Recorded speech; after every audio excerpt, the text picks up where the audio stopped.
What is with these kids and peeing their pants? What's going on in Japan? Guys, it's all the rage. Every day, kids just Try it out. Peed his pants. Normal thing.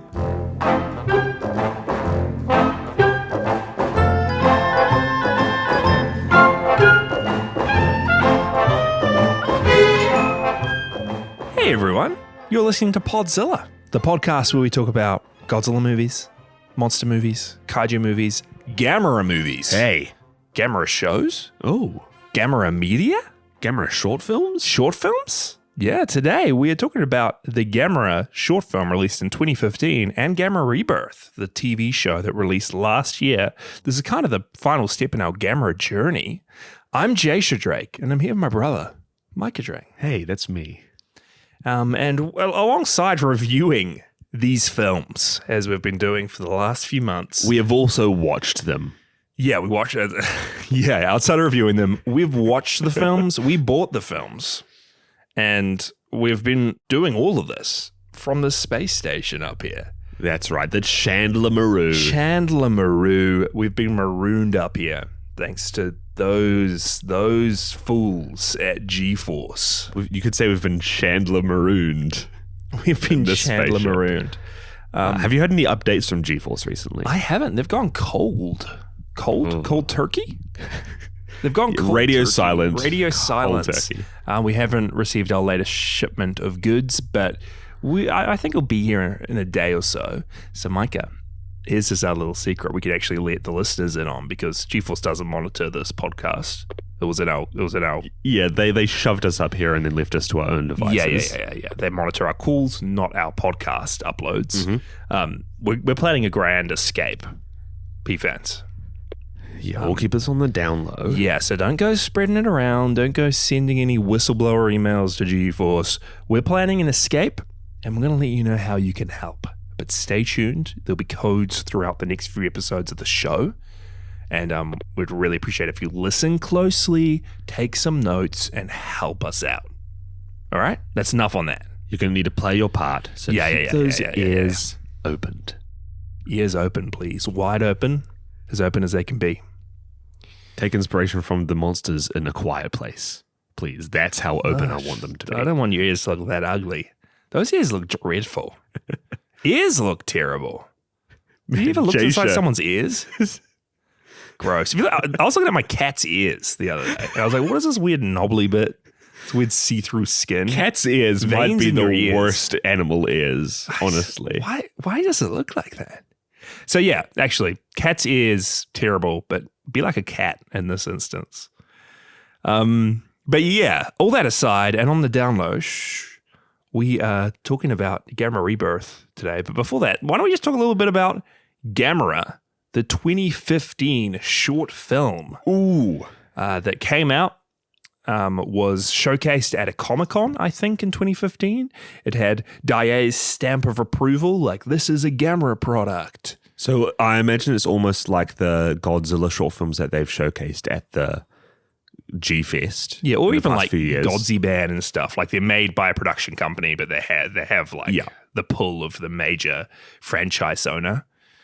And yeah, it's available on YouTube. It's available on archive.org. There's a 4K edition on YouTube. That looks terrible. That is minus 1K. I've never seen so many artifacts in my life. But we watched it, and it's really interesting because more so than, I think I said Gamera the Brave, you can kind of look at it as a bit of a spiritual successor or sequel to Revenge of Virus. I think this short film's the real spiritual sequel to Revenge of Virus. It starts off pretty much as Revenge of Virus ended. Hordes of Gauss attacking a city. Gamera charging in, defeating them with one fell flamethrower breath mouth attack. Might be the best breath I've ever seen in my life. And then we skip into the future and we see some random monster attacking the city 10 years later, and Gamera's back. 4 minutes, I think. Pretty fun. It's super short. Yeah. Check it out. I really love their depiction of the Gauss in this. It threw me for a loop because 2015 is pretty much a decade ago now. And oh my gosh.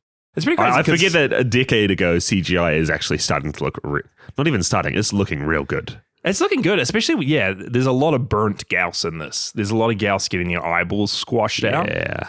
And it looked really cool. The CGI looked amazing, especially when they're all getting burnt alive and melting away. And what's really interesting is a decade before this came out, it was a decade ago now, but a decade before that came out was pretty much when Gamera the Brave came out. So for a lot of people, this short film shown at Comic-Con and streamed on Twitch, I think initially, was the big return for Gamera before Gamera Rebirth, which is just wild to think about. That you waited 10 years, you got a 4-minute short film. Yeah, I'm almost surprised that there wasn't anything else that happened right after this. I feel like with a little teaser like that, it seemed like if they had a good reaction, they might have been setting up for a sort of a movie, like a proper film or another series, but then they went radio silent as well for almost another decade. A long time. What do you think of our main guy in this short?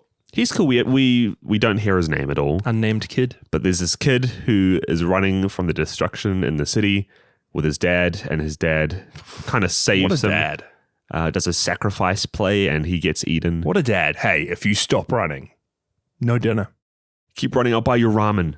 I'll buy you dumplings. If you keep running, unlimited video games. Unlimited video games.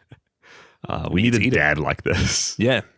I never knew that I wanted a movie so badly of just like people trying to survive and escape a city that is being destroyed by monsters. Like imagine almost like a Last of Us premise of people just having to escape and survive. Mike, have you seen Cloverfield? No, I haven't. No, I'm saving it for the pod. I was thinking like it is pretty cool. This short film based in like one city. You're just exactly what you're saying. You're seeing people trying to survive while hordes of monsters just destroy everything around them. It would be cool to get more movies like that because all these Gamera films, all these Godzilla films, you got action set piece, bit of a lull, and then you got, a city getting destroyed, then a bit of a break. Military intervention. Just have scientist exposition. An hour and a half, the city's getting destroyed that whole time while people are running around trying to survive. Yeah, I feel like we've been lacking kaiju media with a spin on it. And I feel like there have been some forms like comics where they've been able to explore those different themes and just crazy ideas a little bit more. But you don't tend to see crazy ideas being shown or like different formats of storytelling shown in kaiju media specifically. Yeah, I like this short film. Cool tone, cool CG. Give me a first-person POV movie from the POV of Gamera. I want it to be like, what was that first-person movie? Hardcore Henry. Give me a hardcore Gamera movie. I like that film. What did you think? I haven't seen it. What did you think? What did you think? I know something you did see. Unidentified monster from the Gamera short. Oh, yeah. I thought he was... Favorite Gamera monster? Maybe. Gamera villain? Wish I could sing his praises. He seemed a little bit like Virus with his tentacles. He had some sort of crazy black hole orb blast, which was fun. But you didn't see much else of him other than him just destroying one single tower. The attack was cool. Creates a force field around what he's attacking. Everything inside it blows up and then the force field disappears. Very cool. It's like me playing with paint. Me playing with Photoshop. Oh, that's pretty good. You're suing everything away. I get this. Delete that. From a little joke for all the Adobe fans out there. I like it. What would you give using the lasso tool?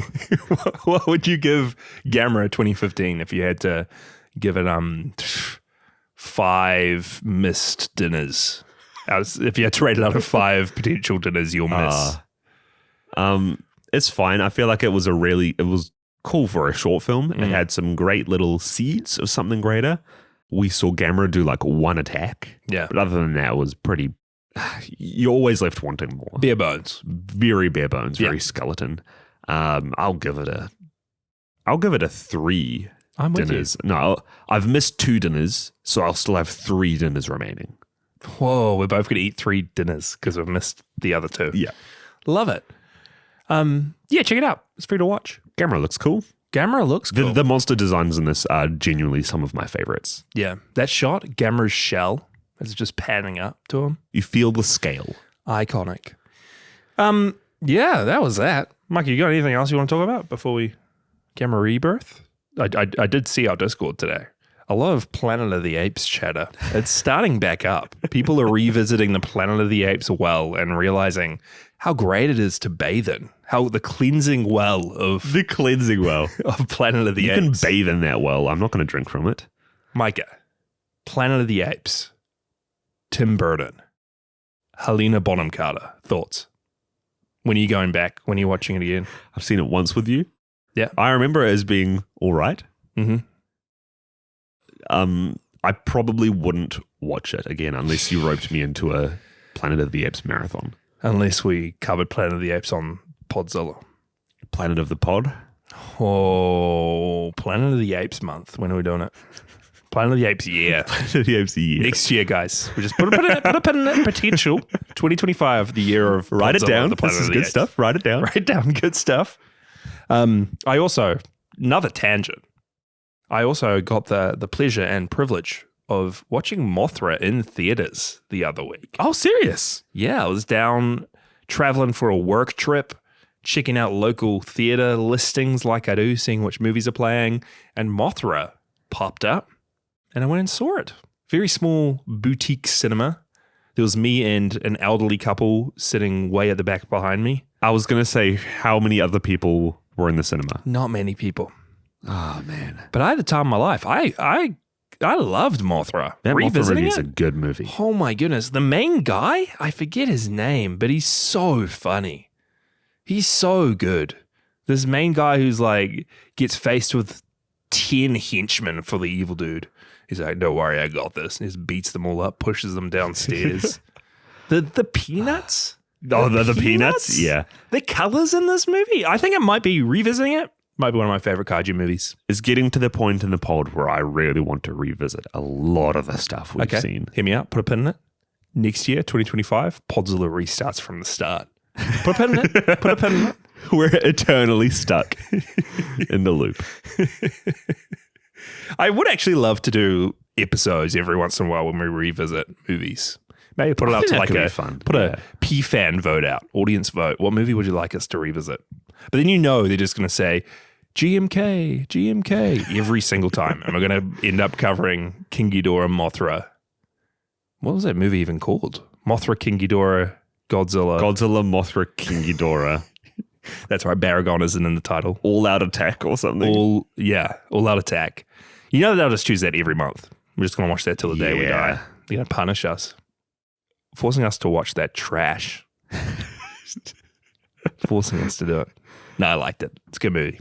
We'll get a kaiju-sized hat. Mike Put hates all it. the options in there. Yeah. Make it random. Yeah. Jaysha, I've got a little synopsis here for you Okay. of Gamera Rebirth. So sit down. Mm-hmm. Grab a little cup of tea. Okay. Done. Get your Aurelium. Is that what it was called? Get your fine china, your fine coffee mug made out of Aurelium. Okay, yes. Got and it. Hold it close. What do I do with this tea I just made? Well, it's not made with an Aurelium teacup, is it? Yeah, okay. I'll So chuck do it what you away. want, chuck it out. In the summer of 1989, three friends, Boko, Joe, and Junichi, are spending their last vacation together before splitting up and heading off to different schools. When Brody, the son of a US Forces commander, starts to bully them, beating them to near death, he steals the money they were using to save up for a radio so that they could stay in touch across different cities. When preparing to stand up to Brody and confront him, the friend group is left stranded in a desolated city during an active Gyaos attack, with swarms of the flying creatures descending and leaving chaos in their wake. When it seems like the city will finally fall to the Gyaos, a new monster arrives on the scene.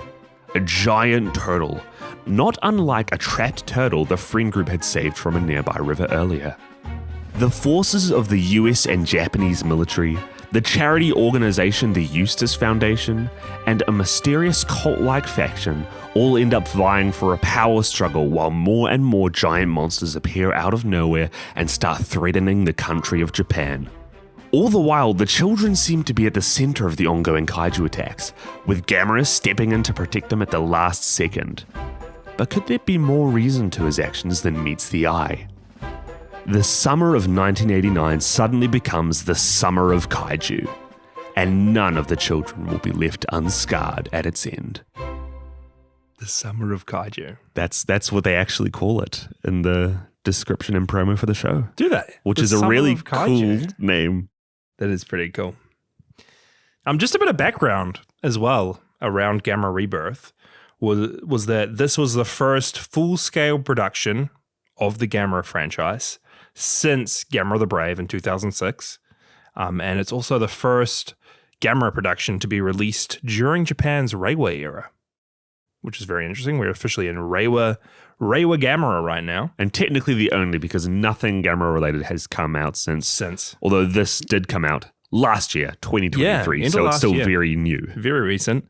And the time gap between this and Gamera the Brave was 17 years. It is just longer than the previous gap between entries, which was 15 years between Gamera Super Monster and Gamera Guardian of the Universe. So this was pretty big last year. I mean, we missed a bit of the hype because we didn't watch this thing day one like a lot of people did. This was Gamera's big return. It was before we started our Gamera journey, but we did cover some of the promo for it when each of the monsters were being revealed, the battle line promos and tie-ins that they had. So it's cool to finally get around to it and almost look back at those promos that we saw and be a bit more familiar.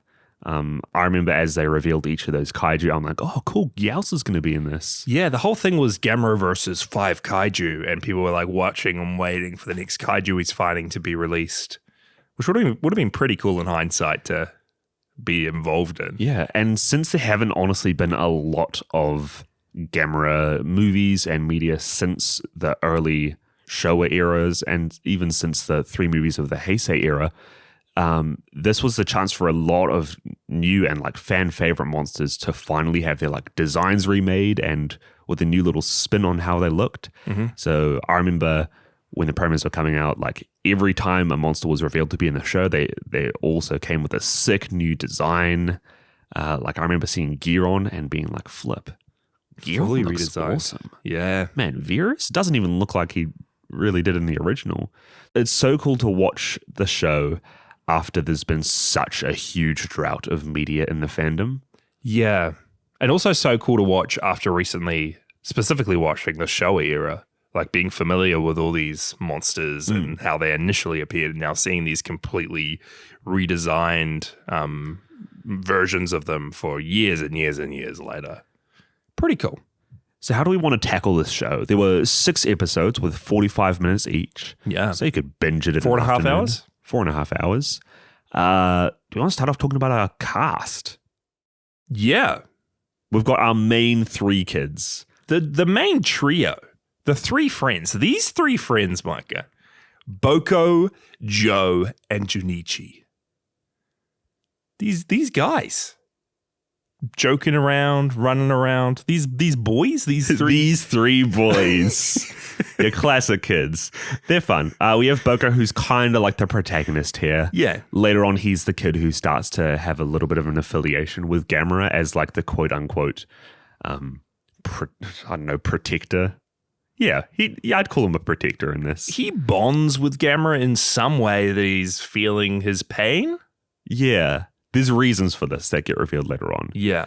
But he's a kid who lives alone with his mum, and he's the one moving away off to a different school. Yeah. And he kind of serves as like the little catalyst for this friend group as he's really trying to get them to save up the money so that they can all keep in contact with each other. And throughout the show, it's almost, it's really pushed that he still has this very idyllic view of life that they're going to stay friends forever. And his mum, who's always forcing him to do his studies, is always really bearing down on him about this. That, Terrible mom. honestly, she's like, flippin' Boko, you need to suck it up.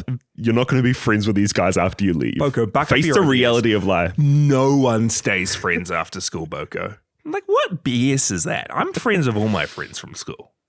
We still play video games every week together. This is 1989 though, Jay Show. Yeah, if back then I'd be radio transmitting things to them every other day, you know? Postcards. And how about his mum?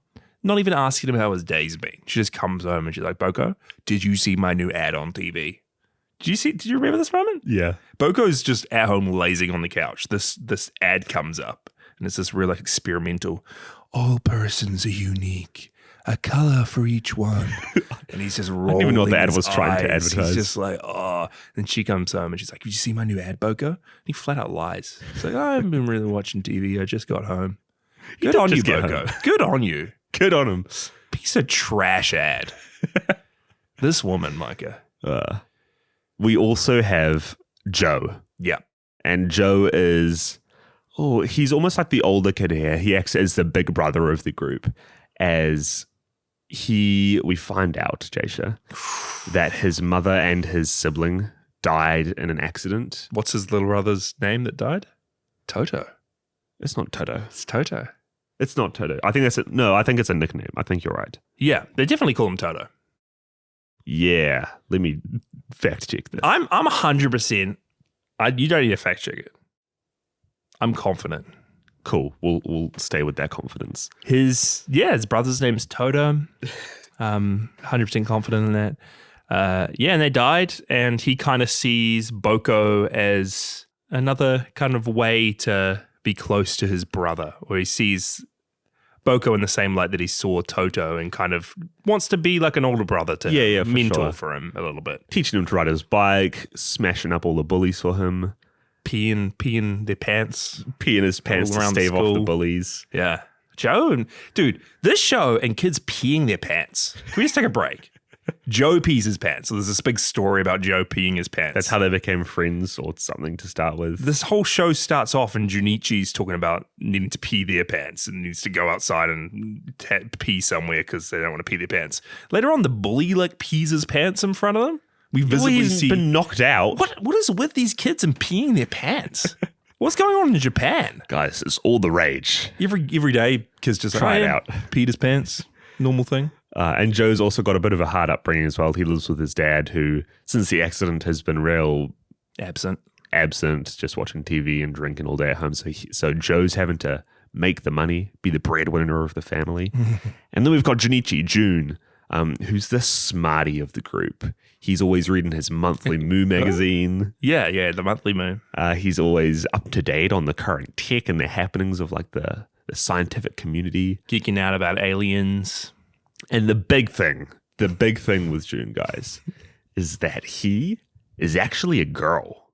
Junichi's a girl. It's a cliffhanger on one of the episodes and a big reveal. It's all been leading up to Junichi's a girl, didn't you know? And I feel like it's played really well. It's almost like the reverse of, you've never seen Voltron, have you? No. There's a character called Pidge in the Voltron show, which was done recently. This with Rhys Darby? With Rhys Darby, yeah. And it's kind of the flip side of it. No. It might actually be the exact same. I think it's the exact same. I didn't mind it. Like, it's cool. Junichi's a cool character. I really liked her. But it's just weird for a big episode like reveal to be, look what you thought she was. Look what you thought he was. It's actually a girl. And then one of the characters next episode's like making hard eyes at her. I think I liked it because it felt to me like it wasn't played up to be a big thing. Just a funny joke. When one of the characters find out, the other friends are just like, wait, you didn't realize? We just didn't think it was a big... Huh? It's just weird. It was just weird. I got to the episode, I'm just like, huh. And the character who actually asks and finds out about that is Brody, the bully. Okay. Who seems like the huge antagonist of like the whole show in the first episode. We need to talk about Brody. This American blonde-haired, blue-eyed jock. He's always wearing his school's polo shirt of his uniform. With his gang of goons patrolling the Japanese streets. The first episode, they nearly beat these three to death. This dude's literally a demon. To death. Like, this is one of my major gripes with Gamera Rebirth. Is first episode, this kid, Brody, he's like the worst bully you've ever met. He's like the most racist dude you've ever met in your life. He's like saying, hey, you Japanese, you eat so much fried rice, it's filled up your brains. I think in the Japanese version, I watched it dubbed. Yeah. The Japanese version, he literally calls them monkeys, apparently.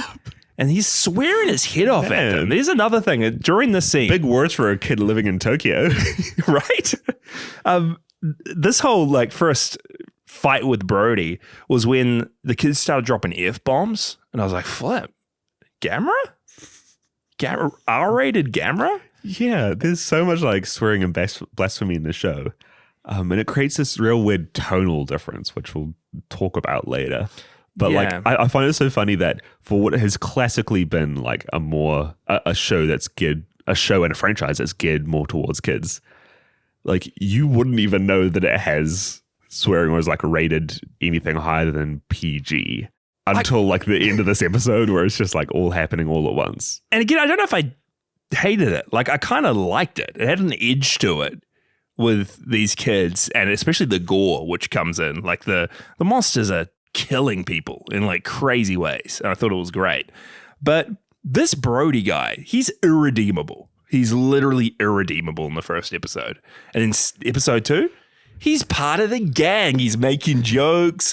Boko and Junichi like warm up to him and love him straight away. He's like the coolest kid in their little group after he was literally stealing presumably hundreds and hundreds of dollars off them without a second thought. Punching them down in the streets, calling them monkeys. Jaysha, I'm all for this character arc. What? Really? I love it.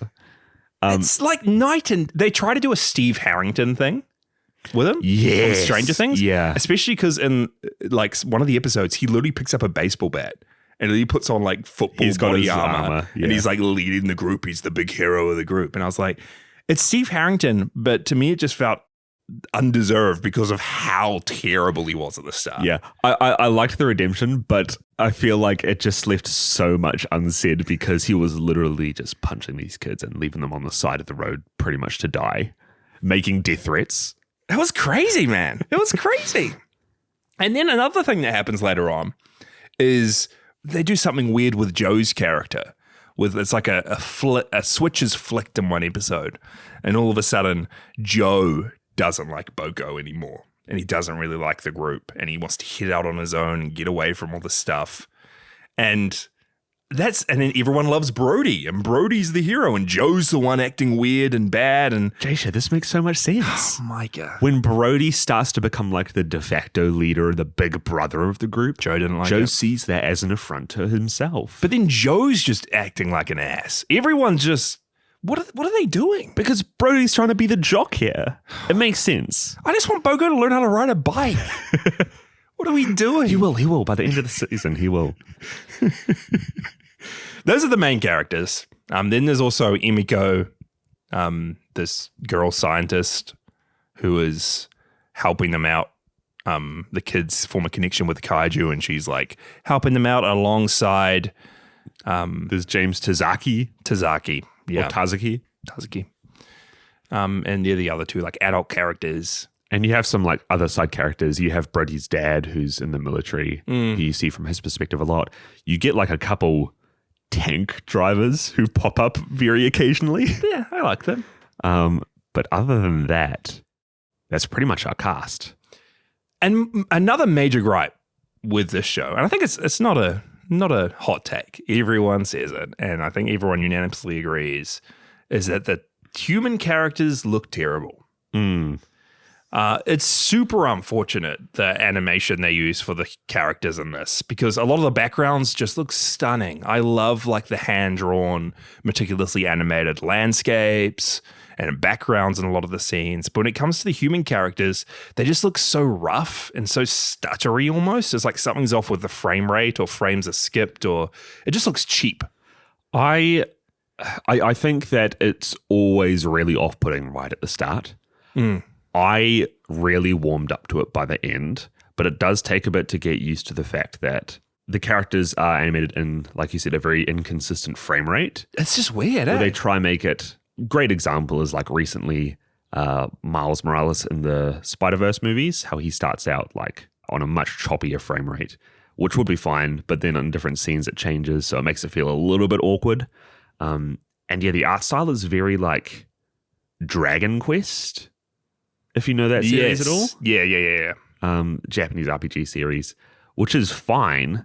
I just think that a lot of people, it's not really something that you take to very naturally, especially for a franchise that is supposed to be a little bit more mature. I think the main thing for me is that it's an anime. Gamera Rebirth is an anime. And I feel like one of the things I love when watching anime is the visuals. It's a huge part of what makes anime so special. So when you watch an anime and the visuals look super cheap at times, I think it just takes away a lot from them. Like it detracts from the medium so much.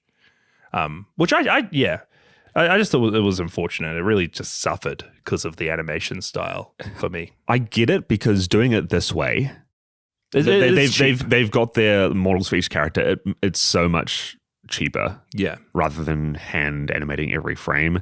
And for the Gamera franchise, which hasn't seen an entry in like 15 years, they're probably not going to blow the entire art funding on fully fledged animation. But at the same time, you can see the difference. There's a scene in one of the last episodes where you get a flashback to Joe and Boko. Those aren't their real names, and they each nicknamed each other. I think Boko was standing up to some bullies. Yeah. And Joe's like, hey, Boko. Well, what does he say? He's like, if you this is going to be the coolest segment. He says something along the lines of, if you stand up and be bold, Bo, then you'll. Oh man, it's a really impactful. It was moment. impactful. And didn't Joe just get his nickname for peeing his pants? Yeah. What does he call him there? These kids in there peeing their pants, man. These kids in their pee. It's unhinged. Jason, I'm going to find this out because this is going to be crucial to the episode overall. Just the impact from this quote. Yeah. I don't know if you're going to be able to find it. No, I can't. That's a shame. It's a good moment. Watch out for it. But in that scene, because it's a flashback, they switch to actually hand-drawn characters and art style. And it's like, oh my gosh. This does look so much better. Yeah. And it's just so brief. Coming off the back of watching things like Singular Point, where the animation ruled, and even the anime trilogy, the Godzilla anime trilogy, I think was this type of animation, but just a bit more pizzazz to it. It wasn't as cheap. The frame rate wasn't slowed down this much. It was definitely telling. All that being said, I did warm up to the art you didn't mind by it. the end. I didn't mind it. I loved the intro. When this thing kicks in with the music, the intro music, and the intro of the show with the monster battles in the background, it ruled.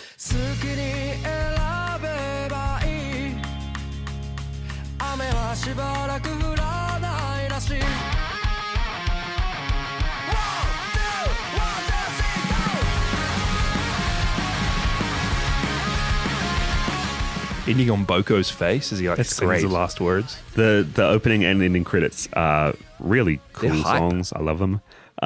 On the topic of music, I love, Jasha, my favorite thing is how there are like two themes they use in this movie, and one is Gamera's theme. And it sounds like something you'd hear for like a barbecue sauce or like a Burger King commercial on TV. It's like this rock music as Gamera with triple layers of bacon. It's literally like feel the heat. It's a truck commercial, like a gym playlist. It's like you turn on Spotify to like gym songs. It's just great how it's like really emotional. It's like the characters are near death. It's Gamera. Pumping iron.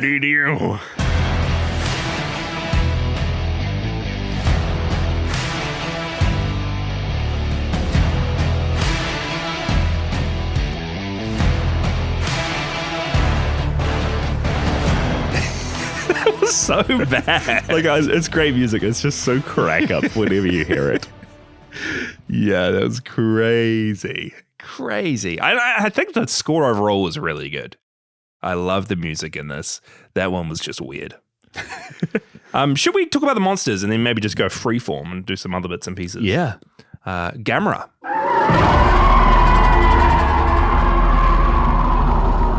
This is like maybe already become one of his most iconic looks, his look in Gamera Rebirth. Really huge, really heavy, blue eyes, spiky shell. What do you think of him? I mean, I really like his design. It's great. They really go for much more of like a blue, like aqua cyan, almost color scheme to him a lot of the time. Like the teal of his eyes. And I think it really fits for him. And it's great contrast to a lot of the other monsters. I liked how big his hands were. This dude can throw punches. Just the biggest, widest paws you've ever seen on a turtle. I do think this might be my favorite iteration of Gamera. It's had a real question. cool. Yeah. I had a question. At the start, the three kids save a I turtle don't know, man. from the mangroves. I don't know. And I started off thinking that's Gamera, right? I think before going into this, we thought that it was actually Gamera. We just watched Gamera the Brave. It makes sense. You Yeah. save a little turtle, it's Gamera. But I don't think that's the case, right? Because we do see a baby Gamera at the end. I don't know, man. Looks It's nothing left like up to the turtle. interpretation. But then why did Gamera bond with Boko specifically? Because he has like the minus gene. Oh, yeah, there's that stuff. Yeah, there's a whole storyline. We'll get into it after the monsters. Yeah. But one of my favorite things they do with Gamera in the show is that they actually give him, in classic Gamera fashion, there are so many episodes where he gets like wounds that he should die from. Dude, he gets owned. Giron stabs him through the heart. One of my favorite things in the Giron episode is though he cuts off his hand, and for the rest of the show he just has a missing hand. It's like 2.5 episodes. Which is so cool. It's so fun. That was cool. There's lasting damage. He literally dies at the end of episode 5, and he's gone, and then he comes back in episode 6, which was pretty cool. That these injuries last for multiple episodes now. Yeah. And And pretty awesome. It's also real fun because we've talked about how I really like it when characters have plans for trying to defeat monsters, but they come up with like proper plans and actionable steps they take to try and help out Gamera, which we haven't seen much before. And I really like the premise of this show, to be honest. Like every episode, different kaiju that Gamera's gonna swoop in and defeat. And it's every episode's kind of the kids and the human characters having to deal with this kaiju threat before Gamera fights. It's cool having like a like solid Monster of the Week. cast that we follow around. Yeah, it is cool. First episode, Gauss. We see the rebirth Gauss, and you see these tiny little Gauss doing a whole lot of damage. They're eggs down in a cave. They're little energy scalpels. It was so cool from the offset, just cutting people up. There's so many baby Gauss in this show, Yeah. and they seem like little squirmy goblins, and I feel like that fits them really, really well. Chewing up civilians. I do love how the Gauss are in this. And I have warmed up to these type of Gauss that are just ugly looking things that are just eating people up, looking real flesh-like, looking real ugly little goblins. That was a good way to put it. Yeah, I actually really loved their look. Kids getting chased around the arcade by Gauss was like Jurassic Park. It felt very Jurassic Park. One of them didn't gets it? a glass, like a bit of glass in its eye as it's moving its eye around. Yeah, it was awesome. I've just got it here, Jasha. Well, you got what? Boko says, normally you'd pee before a fight. And then Joe says, you talk bold, you get knocked out cold. Boko. And then Boko says, oh yeah, well you're gotta go, Joe. That was worth it, wasn't it? That was worth it. That was a good line. Gotta go, Joe. Because he's peeing his pants every day. What kind of character comes up with that nickname for Boko just like that? Yeah. And what kaiju franchise has one of its main characters named after pee? Peeing themselves. That's great. That's great. Very on brand. Virus. What do you think of Virus?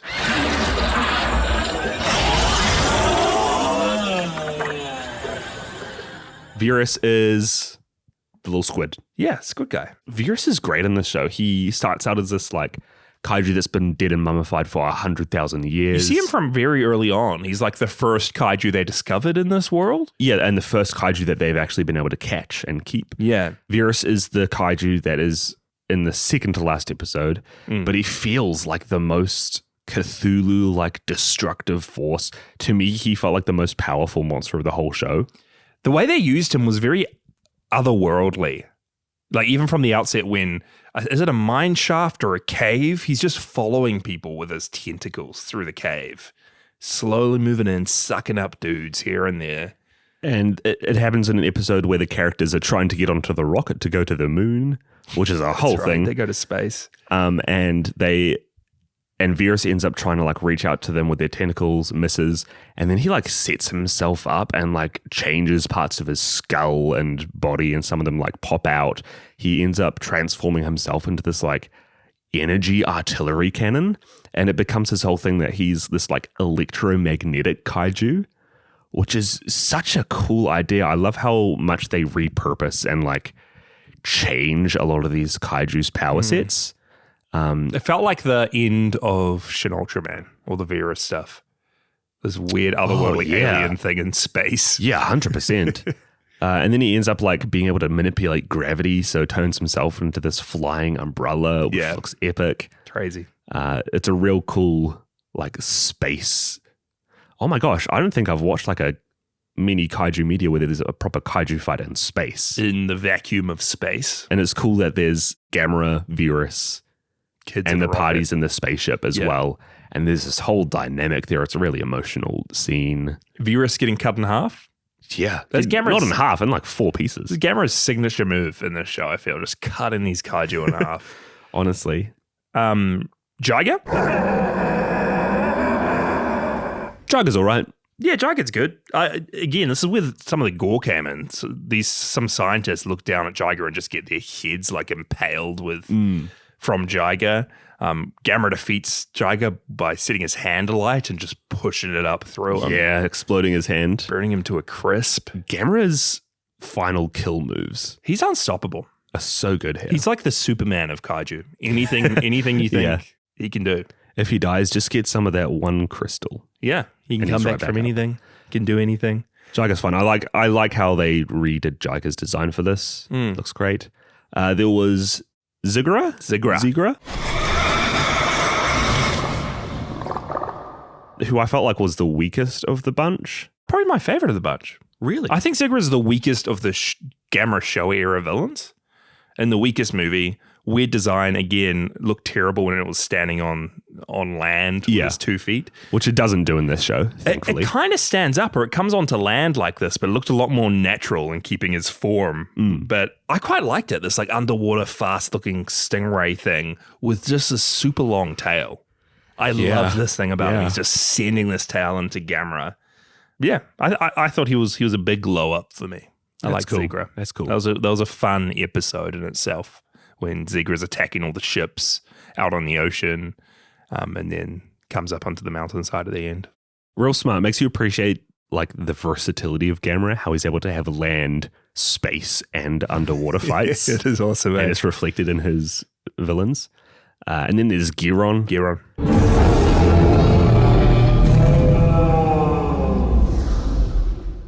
Who is my favorite of the bunch. Yeah. Because they've turned what was like a dog kaiju into just this floppy, rubbery... He's so quick and bendy. Blade is so bendy. And the scenes where he's attacking like the different ships and terrain on land, he just seems so dangerous to me. I love this iteration of the character. His laugh is insane.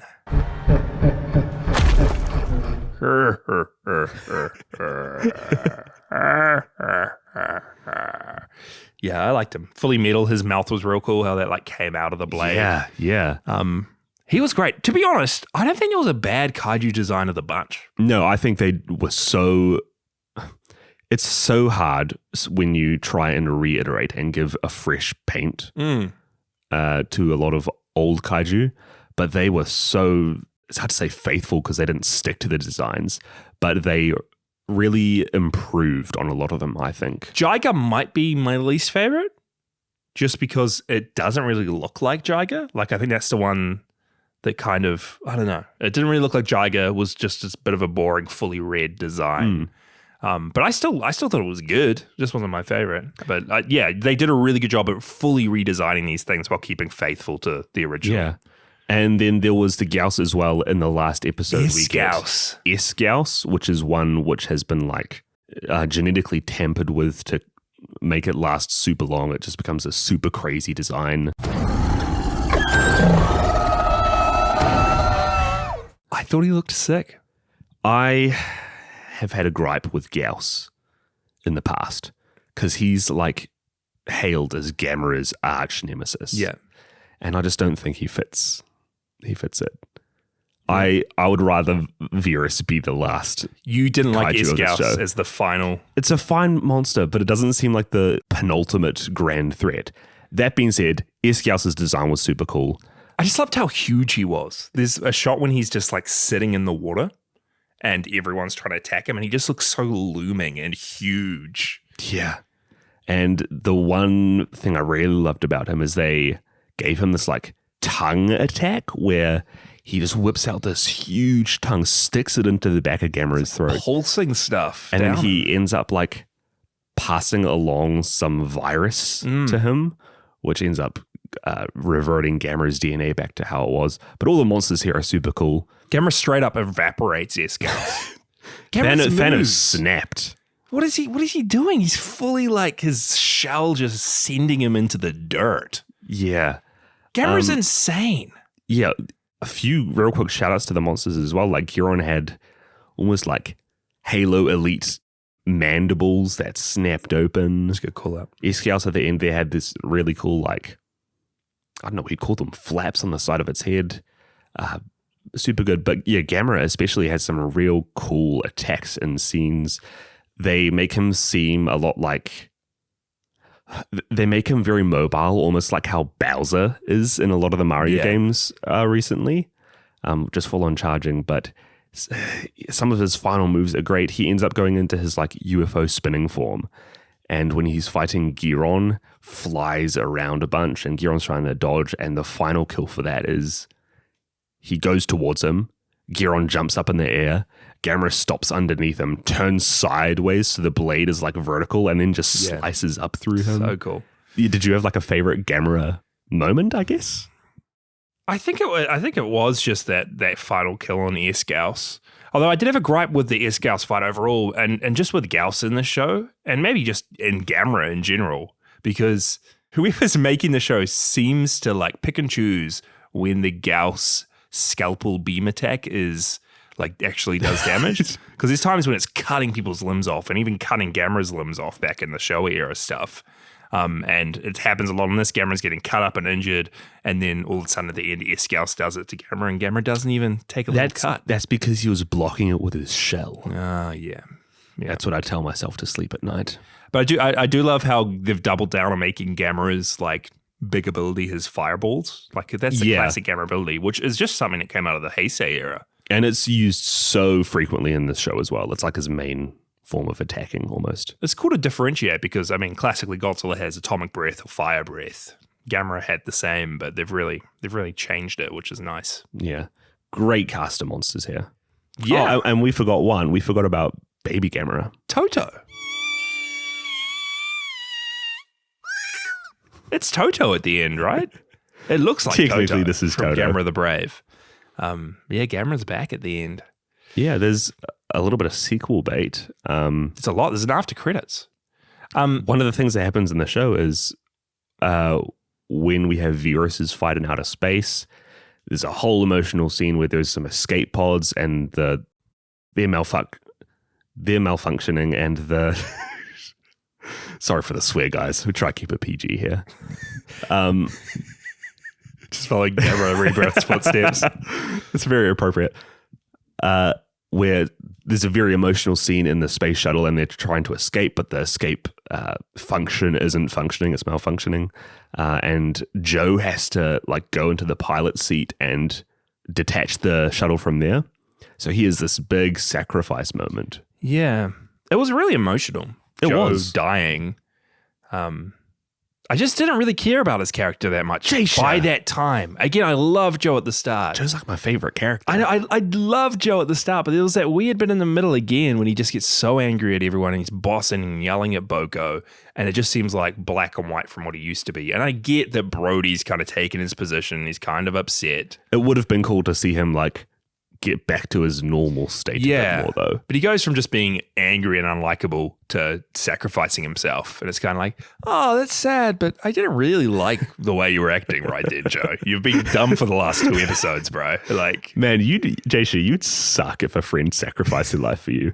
So you're great. You've been kind of bad recently, though. So, like, maybe start doing some more nice things before you sacrifice You can't yourself. tell me that you wouldn't prefer episode 2 Joe dying to episode 4 Joe dying.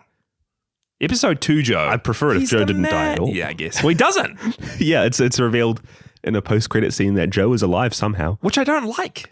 I saw the setup, Jasha. You saw it coming. There's a scene on the spaceship where Brody says, I think this shuttle is broken. Let's use this other one.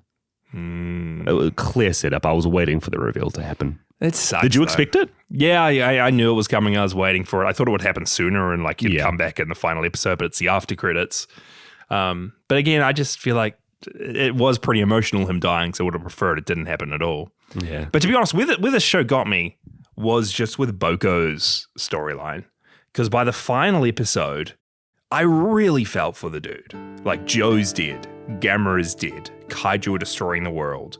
And it all started from this little guy, little Boko, just wanting to stay in touch with his friends, learning how to ride his bike, having a really great, memorable time before he goes away from his home, from his friends, from everything. And then it just turned into this huge situation. He's lost the things he cares most about. And I think he breaks down a little bit, or he starts breaking down that final episode. And I genuinely felt like I was welling up for this little guy in episode 6 of Gamera Rebirth. I was lying in bed just being like, Boko, my boy Boko. And I think it was pretty cool, the journey they took his character on specifically. I think so, yeah. And I did see bits of like Joe's relationship with him that I liked, but then there was the things I didn't like. I did see things with Brody's arc that I liked, but then it was just such a heel turn from how terrible he was in episode 1. There were things with the characters that I absolutely adored and things I absolutely hated. So I think I've landed somewhere in the middle on what I feel about all these Gamera Rebirth characters, because there were glimpses of something special there. But it definitely feels like the characters have started to like flesh out their personalities and themselves a bit more, that it would really benefit from exploring those and furthering those in another season or a continuation from here. So I really hope there is a second season.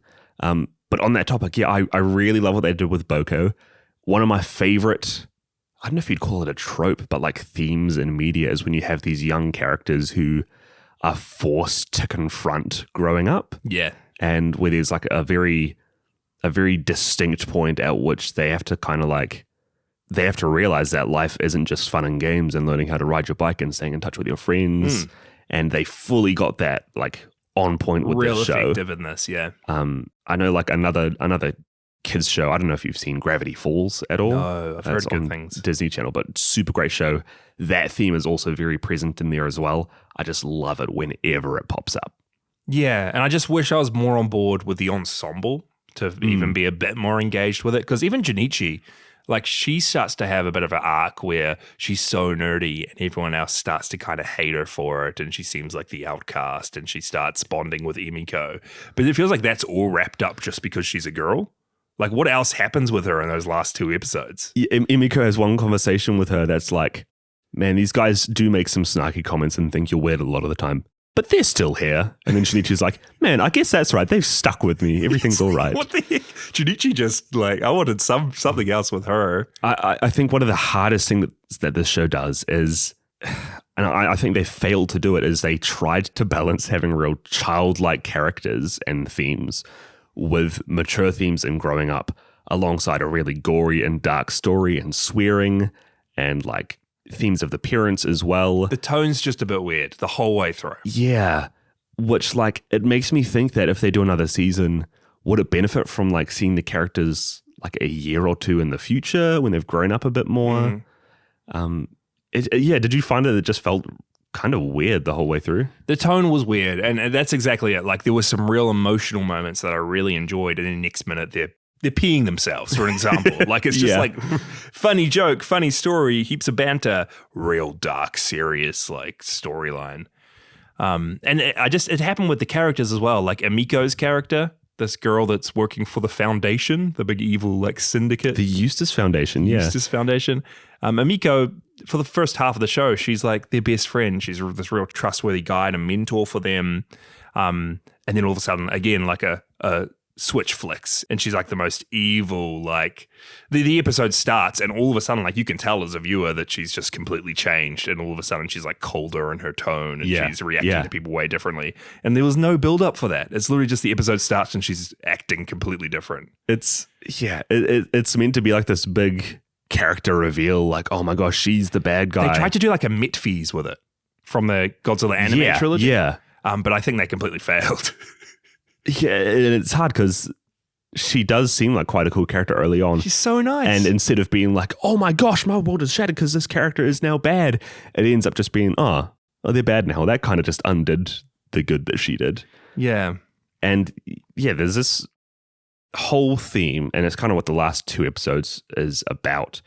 There ends up being this like cult of characters who are trying to create these kaiju and sacrifice the child with the minus gene, which ends up being Boko, so that they could kill off like 99.9999% of the human race will survive or whatever. For some reason. Yeah. Where this like group of leaders are having to stay in a hideout on the moon. Are they aliens?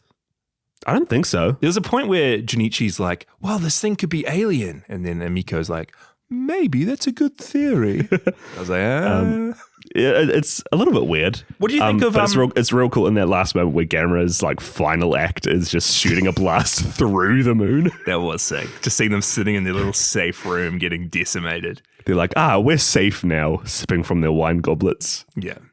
What do you think of the other guy, James Tazaki?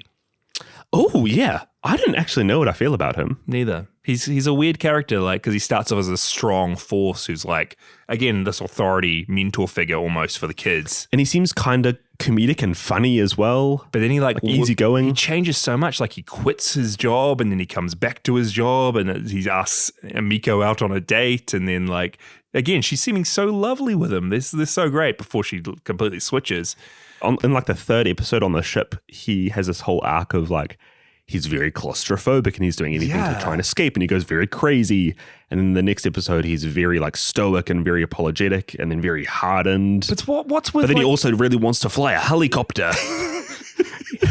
He wants to quit his job and become a helicopter pilot. What was with the after credits thing when he's like Steve Jobs now? Didn't know, he's man. Like selling this new phone, which I'm guess has that crystal technology in it or something. That was out of the blue. I feel like it's... Why is he in that black turtleneck? Because he's Steve Jobs now. Why? He's about to quit. It's set in 1989, so I think that's kind of a nod at... Well, this guy single-handedly brought technology forward like 20 years. Is it just a joke that like he starts off giving the kids these little communicators and he's brought those little communicators all the way up to now the newest iPhone? I think it also potentially sets the scene to have a bit more communication in the future if there were another season and have a reason to like split the characters up more. There's so many hints. I mean, at the end, one of the last things he says is like, the Foundation is mostly all sorted out, but you know, the adult world is complicated. Yeah. It's like, oh, okay. I really hope there's another season. I think it'll be real cool. Should I go through some trivia? Yeah, give it to me, dude. Let's go through some trivia. One of the standout bits that I found really interesting, and you probably expect it, but this series shares multiple staff and cast and crew from the Godzilla anime trilogy from Netflix. The director and co-writer Hiroyuki Shishita was the co-director of all the Godzilla anime films. There was an episode director, Yuichi Ishima, who was an animator on Godzilla Planet of the Monsters. There was a co-writer of Gamera, Tetsuya Yamada, who was an associate writer on Planet of the Monsters and worked on this. He was also the co-writer of City on the Edge of Battle. There's sculpting supervisors, directors of photographies that are the same, production designers, which are the same, editors, which are the same, voice actors, which are the same. James Tazaki in this, with the original Japanese, is the same voice actor as Haruo Sakaki. Oh, nice. The main guy in the anime trilogy. Yeah, cool. And again, there's so many members of the cast and crew that cross over. Dude, one of my favorite voice actors voices Joe in the English version. Robbie Daymond, who's in like Critical Role now. He was in the Halo games. He's in so much. I didn't catch him, but He you pops did. up everywhere. He's great. Did. Another one I thought you'd like. The director of this, Sashita, was working on Gamera Rebirth, directing it, writing it, while he was also working as a character director on Makoto Shinkai's Suzume. Oh! He was directing and writing Gamera Rebirth while he was designing characters on Suzume. Oh. And apparently the two directors, director of this and director of Suzume, would often get together and discuss how one day they would love to see Gamera fight against the supernatural monstrous earthworms which cause catastrophe in Suzume. No freaking way. Dude, we saw Suzume in theaters. One of my favorite animated movies of all time. Is it one of the best films of all time? Crazy Ghibli kaiju feels to it. We need to cover it on Podzilla. We should. It's got a connection now. The director wants to see it. Why don't we just talk about it? It's not even going to be adjacent. It'll line up with Gamera one day, hopefully. Imagine that. Can you imagine? How would they tie those together? Gamera Suzume crossover movie. Do you think they just bring like the earthworms into I can't the Gamera remember, universe? but those giant like kaiju earthworms in Suzume, they're from another dimension, right? Like through one of the doors? Yeah. You just get Gamera in that dimension somehow. Not multiverse in my Gamera. Yeah, Gamera multiverse. Gamera was redesigned for Gamera Rebirth by Kan Takahama, who previously designed and modeled Toto for Gamera the Brave. Nice. Same designer, came up with Toto, came up with Gamera Rebirth Gamera. And he also designed Gamera for the 2015 short film. Oh, so he had a little bit of history there. A guiding principle as he went into this was to make Gamera look like a moving mountain, which was what they intentionally took away from the 2015 Gamera. So they saw and designed the Gamera for the Gamera short film. And they're like, hey, we want to make Rebirth Gamera look like that and move like that. That's great. Which is pretty cool. And the only other little bit here, which we all know, was that Barugon was the only monster from Gamera's Showa era who did not make an appearance in Gamera Rebirth. In fact, he hasn't made a reappearance outside of stock footage since his original film, Gamera vs. Barugon. Is it time for a Barugon uprising? And what's very interesting, I was reading about online, but like Gamera vs. Barugon is the only Gamera film not to have child protagonists. And I guess this one is framed around kaiju who specifically want to eat children. So it makes sense. Barugon, Barugon's never had a connection to kids. Why would he want to kill them? Yeah, that makes sense, I guess. But that's all for trivia. Did you want to take us away with some final thoughts and a rating for Gamera Rebirth? Final thoughts. I fully thought they were going to do a Kong and give Gamera a mechana arm. Oh, that would have been cool. A mechanical arm. A mechana Gamera. Evil Gamera with a mechanical arm at the end? We did get evil Gamera. Get out of here, Blue. We got red eyes. Blue eyes, white dragon. Red eyes, black turtle. Yeah. I really actually like the show. Like I said, the art style is initially quite off-putting, but I found that I really started enjoying it near the end, and at times, like, the choppy frame rate is quite weird, but it does aid, like, the characters' gesticulations at some points and their emotions, I find. Dasha, what does gesticulations mean? I don't want to hear you say that again. Real cool things like the score. I think all of the monsters were super faithful and super engaging fights to watch. It might be the most excited I've been seeing Gamera fight monsters before. Whoa. Like on the kaiju side of things, this show is so great. And I really love the characterizations of a lot of our child protagonists. But other than the children, everybody else is kind of a little bit weird. The two scientists just seem to flip-flop with their personalities all over the place. And it felt like they ramped up to like a world-shattering disaster just so fast. Like I really, really want a sequel, and it hasn't been announced yet. I'm hoping for it. But I don't even know what the next sequel would bring on if they've already had people on the moon and Gamera blast through the moon. And Heisei equivalents. They got 4 Heisei monsters to bring in. And bring in Iris. And the one from the Gamera short film. That's 5. What is it? The untitled tentacle monster is also Garchomp. That snake? The snake. Garshop. Garshop. Garashop. I don't know, man. Who knows what that kaiju is? But yeah, I actually found myself really, really enjoying this show. I'd be probably the most out of like any animated TV shows that we've watched so far. Even more so than the Godzilla anime trilogy? You're coming off this? I think more than that. I think more than Singular Point? More than Kong Skull Island as well. Whoa. I think I'm going to... Dude, if I'm getting a subscription for a monthly Moo magazine... Monthly Moo? I'm gonna pre-sign up for at least 4 months. 4 months of monthly Moo. Yeah. 4 months of monthly Moo. What a cool magazine idea. Moo Monthly. Monthly Moo. I love how it's just like conspiracies up the wazoo. Yeah. Junichi just taking it all as fact. Yeah. It's real. It's real. Monthly Moo. I loved the Sega arcades, the arcade machines. Yeah. Sega arcade machines. They were really cool. That whole setting of that arcade just looked amazing.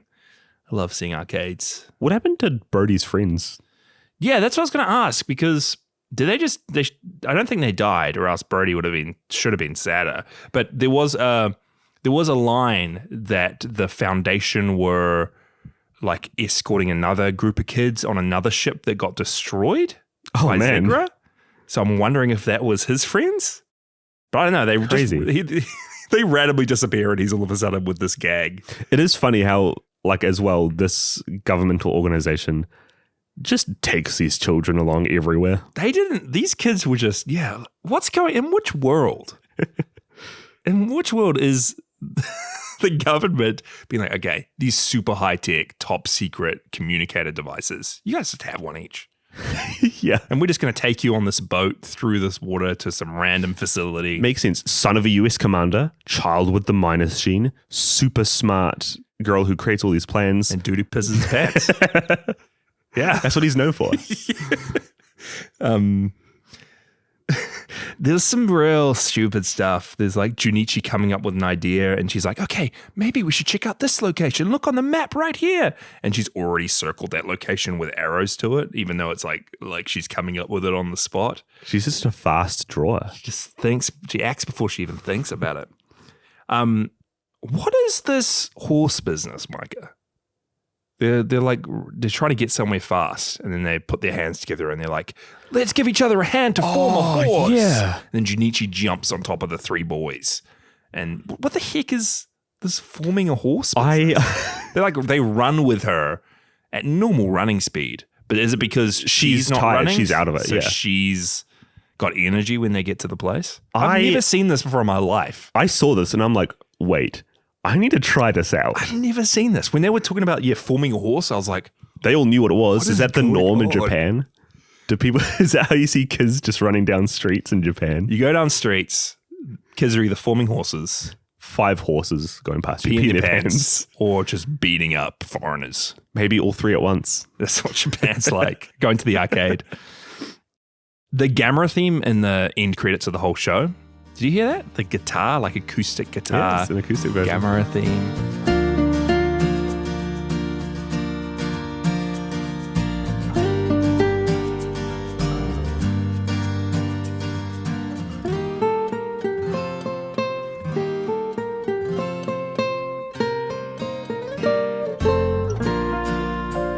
So good. Did you have a favorite character, real quick, as well, from the humans? I like Boko. I really liked Boko and his character arc. I thought his was probably my standout thing from the show, just how much you feel for this guy and how emotional it actually gets at the end when Gamera comes back as well. I'm with you. Like, the Gamera fights were so engaging. The monster designs and the flow of each battle.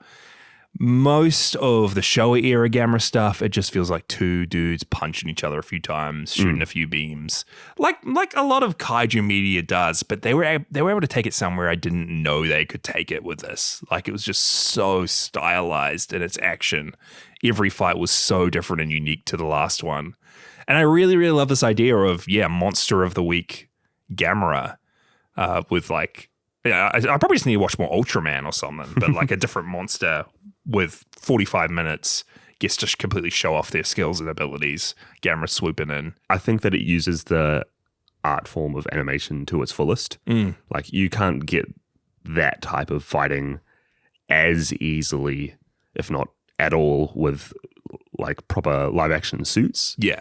It's great to see. It's another thing that the medium of like anime has going for it. I really like this. To be honest, I had a really, really good time. The animation kind of sucked for me at times, especially with the human characters. The character motivations flip-flopped a lot so abruptly, and that kind of got under my skin. But all in all, I'm probably going to like sign up for 3.5 months of monthly Moo if I can. 3 months, and I'll get halfway through the next month, and then I'll cancel my subscription. You'll get 3 months and like the 2-week trial. Yeah, that's it. 3.5 out of 5. I thought it was cool. It was really cool to see Gamera in this format. And just like you, I'm really hopeful that we can get Gamera showing up again in the future. Fingers crossed for another season. I think it would be so fun. The tone was just weird. It was just weird. I don't actually know if R-rated Gamera show, Yeah. but still so childish and focusing around these school-age children and their troubles. Very interesting. I'm really wondering if the audience that they get it towards like actually quite liked it or not, because I've seen a lot of different opinions on if this is good, if it's bad, how it's been like the best Gamera thing ever, how it's been the worst Gamera thing ever. I don't actually know if it was received well enough so that they could warrant making another season. I hope so. Well, talking about hearing from other people what they thought and if they liked it or not, let's go to some of our listener reviews. We got one here from Jordan, or JB Spino. Jordan says, "Greetings, GMK's number 1 and number 2 haters." Here we go. You read this? I can't believe it. Unbelievable, Jordan. Maybe if we watch it again on a rewatch. I was very for Gamera Rebirth way back when it was first announced, as there had been a serious drought of Gamera projects since Brave, even comparing to the gap of Godzilla content in the 2000s. On the whole, I think it's an admirable step in the right direction, being even more of a bridge between the kid-focused Showa era and the more violent Heisei series than Brave was. But where I would say it falters heavily is in the characters, and most unfortunately, the animation. To get the negatives out of the way, the characters, while inoffensive on a whole, don't do enough to really stand out among other various kid characters across the franchise. Although I do have a soft spot for James Tazaki. The animation also does the cardinal sin of trying to make CGI look like traditional animation by cutting the frame rate in half. They did the same for the anime trilogy and it still looks bad. The monsters, though, are where the series truly shines, and Gamera looks fantastic with amazing modern updates of not just mainstay Gauss, but all the old Showa monsters, San, Baragon. Special mention goes to Giron, the kaiju that I firmly believe benefits the most from the redesigns. It's telling that the kaiju fights seem to be where all the budget for the animation went, and it definitely shows. Overall, as disappointed as I am saying this, I can see why this show probably won't get a second season. It's so close to what Gamera should be, and all the ingredients are there, but the execution feels lacking. I'd rate it 2 trips to the moon out of 5 from JB Spino. Oh. JB, I think you're spot on with your reference there that this kind of bridges the gap between the Showa era and the Heisei era quite well. And it definitely tries to do that. The kid stuff, the darker stuff, but the tone just feels a bit off. 100%. I will say, if I even had 1 trip to the moon, You'll be stoked. I'd be happy. You'll be stoked. We have one here from Rav. Rav. And Rav says, "It's really difficult to understand what Netflix is trying to do when it comes to kaiju media, as they often pursue the licensing for anime adaptations with franchises like Godzilla, Ultraman, Pacific Rim, and now Gamera, but the output tends to feel rushed and unpolished.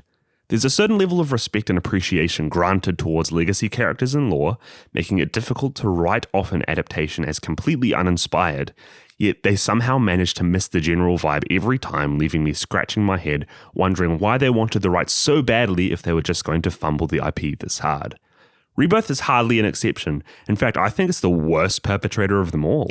Ooh. The series feels thrown together with little care or concern, and offers up one-dimensional characters, plotline cliches with convoluted twists, and cheap animation. I'm especially disappointed because it actually starts off quite promising, giving us a rather quaint ensemble versus bully storyline that quickly escalates into a borderline horror as they find themselves in the middle of a Gyaos invasion, but it all falls apart beyond this point as the series attempts to coast on a Monster of the Week style format, but lacks the charm and creative storytelling that usually accompanies said format. Instead, each episode treats us to a mundane story to justify or respond to that episode's chosen kaiju that only serves to highlight how devoid of personality our cast of characters are. Man. Despite the episode-by-episode focus, there is an overarching storyline at play for Rebirth, but the whole thing feels predictable, save for one major twist during the Virus episode that feels ultimately unearned and uninspired. It'd be a mistake not to discuss the kaiju roster here, which reimagines Gamera's Rogues Gallery from the Showa era, although Baragon seems oddly absent. These redesigns strike the perfect balance in creating a modern reinterpretation of classic kaiju without losing the touch of the original design motifs. Personally, I feel every redesign outshines its original counterpart, with Giron and Virus being the standout kaiju. Nice. Unfortunately, not every kaiju is treated equal, as some, Gyaos, Giron, and even Jiga to a lesser extent, are given a strong role to play, while Zigra, Virus, and the repulsive S-Gyaos are left as underutilized props for an ever unimaginative human storyline. Altogether, I think Gamera Rebirth serves as a solid celebration of the franchise it represents, but has little to justify the road from kaiju to kaiju. It takes itself far too seriously while offering absolutely nothing of substance, but it does scratch the itch quite well if you're looking for creative and unique kaiju designs clashing with each other. It's great to see Gamera back, but perhaps he should have taken a few more years off. Jasha, 0.5 out of 5. I was shocked when I saw this, Rav. I definitely get some of your points, but I don't know. I still found the characters for the majority of it pretty engaging, and the visuals, apart from the human stuff, really, really cool. But I get it. I don't get the S-Scouse hate. The repulsive S-Scouse. I thought this guy ruled. I took that to mean the design looks repulsive in a good way. Yeah. We can Probably doesn't mean that, but I'll believe it.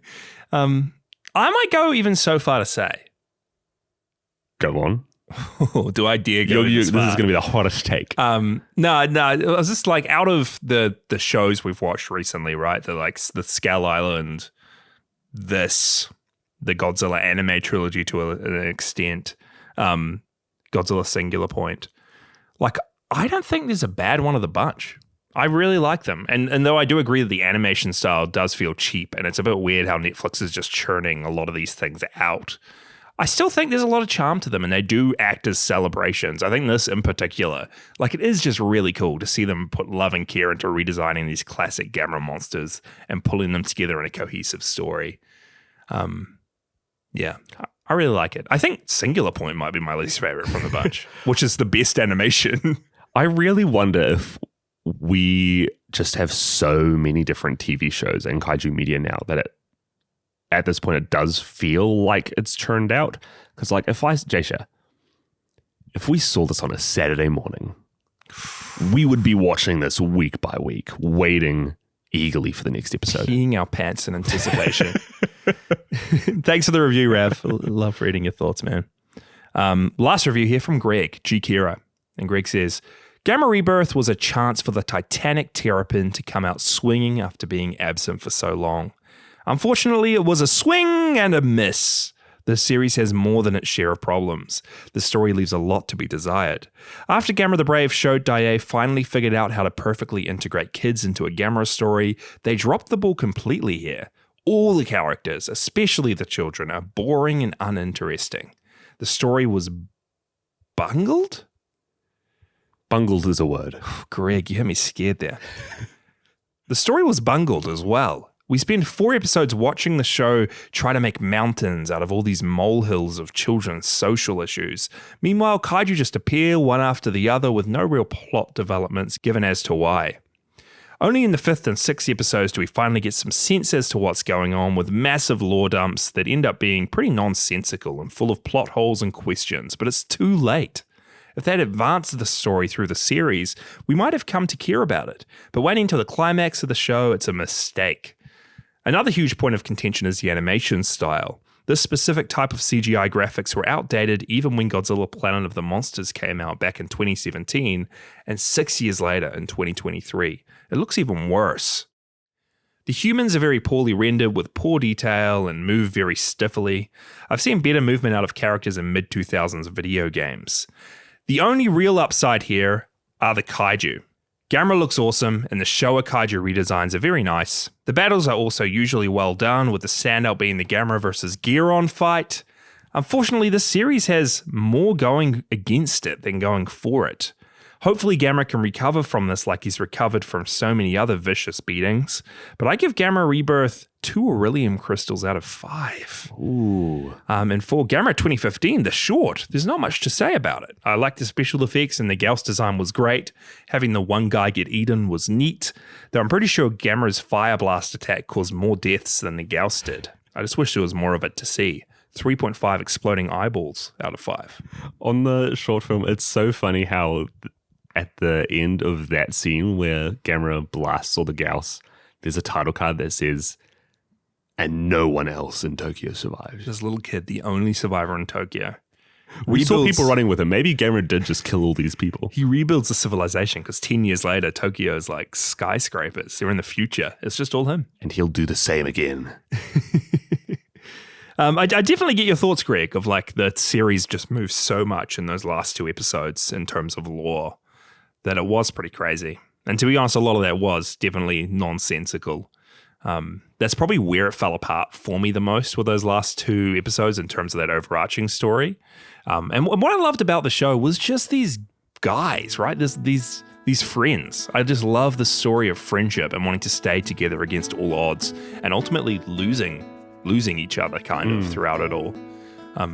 It really hit home for me. Not that I've lost any friends, but I could feel it. I could feel their bond, you know? But yeah, thanks for your thoughts, guys.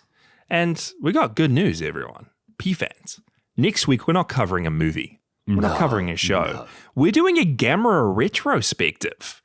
We've done this a few times for the Godzilla Showa era, Godzilla Heisei era, the Millennium era, where we kind of just talk about those eras in general. And in this case, next week, we're going to be talking about Gamera in general. We're going to be talking about our favorite movies, going to be doing some rankings, talking about our favorite monsters and moments, and the series, the franchise as a whole.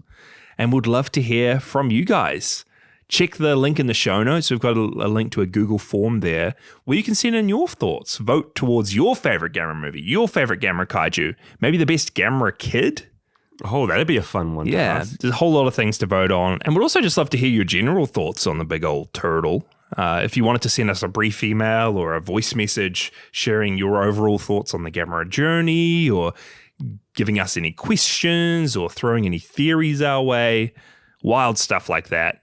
This is going to be a bit of a celebration and retrospective of Gamera next week. Yeah, if you're sending things in, probably keep them shorter than usual since we're likely to get a good few send-ins for this episode. It's going to be a bumper episode, just like this one. Just like this one. Over time. And if you're a Patreon supporter, it's even more over time. Dude, we've been sitting here for hours. If you guys didn't know, patreon.com/Podzilla gets you uncut, unedited, extended versions of every single Podzilla episode where we talk about a whole lot of different things. In this one, we talked about Marvel for a whole lot. Talked about the recent Disney D23 event, our favorite reveals. I think it is D24. But D24, fun stuff there. D24. Jasha's new gaming obsession as my well. crippling addiction to Marvel Snap. There's a lot there. We appreciate you guys supporting us. It's like $5 or less a month. You get exclusive episodes, uncut ones, things like that. But we'd love to hear from you guys in our Discord as well. Hey. Links in the show notes. We have a little community there that would love for you to join. So yeah, guys, Discord, Patreon, voting in the Gamera retrospective Google form. Don't pee your pants while doing it. Don't ride any horses. Don't make any horses while doing it. We're not Japan horses over here. No. What's going on in Japan? What is happening? Now, Jasha, let's get back to working on our plan. Oh, yes. Yeah. To sprinkle in little clues. a little subterfuge for G-Force. Yeah. The P fans they'll catch on. Yeah. Remember to listen out, guys. Listen closely. Crazy stuff. A lot of hints being dropped. A lot of secrets being spilled. Uncle Sam needs you. And so do the Drake brothers.